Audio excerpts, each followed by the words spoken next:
Champions league is back, এবং এটা কি হলো আমরা এখনো প্রসেস করতে পারছি না। সায়নদা হতচকিত, Yes, because City got thrashed. ঠিক আছে, এবং পরপর 2 ম্যাচে আমার মনে হয় সেম জিনিস রিপিট হলো। মানে I agree.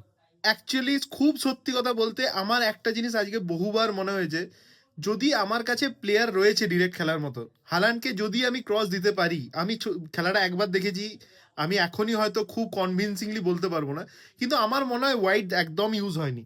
একদমই ইউজ হয়নি।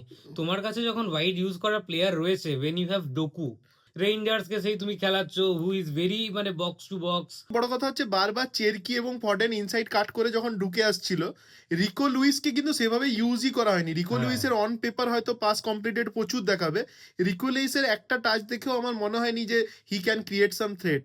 ঠিক আছে, আইড নৌরি এবং ওই নিকো ওরাইলি যখন বলটা ধরছে তখন অলরেডি টিম কিন্তু লো ব্লকে চলে যাচ্ছে, এবং আমার মনে হয় huge congratulations to Bodo Glimt, Norwegian first division club, এবং James Peter Hughes, what a baller man. মানে প্রথম কেরিয়ারও শুরু করেছিল বোর্ডো গ্লিম দিয়ে, তারপরে এসি মিলান গেছিল যারা জানে না, তারপরে ইন্ট্রাক্ট ফ্র্যাঙ্কফুর্ট, এবং তারপরে আবার বোর্ডো গ্লিম্ট। তো সেই জায়গায় দাঁড়িয়ে I think he did a phenomenal job. Ruben Dias is injured, Guardiola নেই, আমরা সবাই জানি। এক্সকিউজ গুলো অ্যাকচুয়ালি আমার মনে হয় না পেপও দেবে বলে, ঠিক আছে।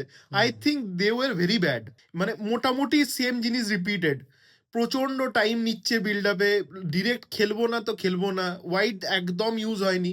At least 90% people would not be expecting যে ম্যানচেস্টার সিটি বোডো গ্লিম্পের কাছে হারতে পারে। তো যাই হোক, তো এবারে রাত এই সবে শুরু হয়েছে, রিয়েল মাদ্রিদ ভার্সেস মোনাকো খেলা আছে, এবং পিক হারামবল ভার্সেস হারামবল, ইন্টার মিলান ভার্সেস আর্সেনাল।